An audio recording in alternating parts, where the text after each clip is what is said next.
मी देवेंद्र सरिता गंगाधरराव फडणवीस ईश्वर साक्ष शपथ घेतो की कायद्याद्वारे स्थापित झाले आहे अशा भारताच्या संविधानाबद्दल मी खरी श्रद्धा व निष्ठा बाळगेन।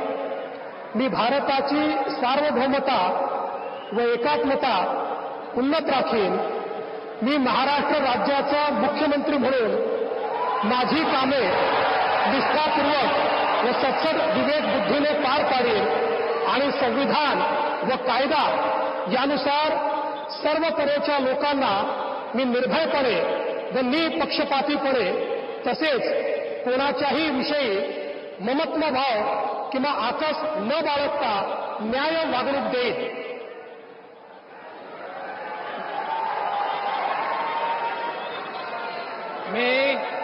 मी देवेंद्र सरिता गंगाधरराव फडणवीस ईश्वर साक्ष शपथ घेतो की महाराष्ट्र राज्याचा मुख्यमंत्री म्हणून माझ्या विचारार्थ आणली जाईल किंवा मला ज्ञात होईल अशी कोणतीही बाब असा मुख्यमंत्री म्हणून माझी कामे यथायोग्य पार पाडण्यासाठी आवश्यक असेल ते खेरीज करून एरवी मी कोणत्याही व्यक्तीला किंवा व्यक्तींना प्रत्यक्षपणे व अप्रत्यक्षपणे कळवणार नाही किंवा त्यांच्याकडे उघड करणार नाही।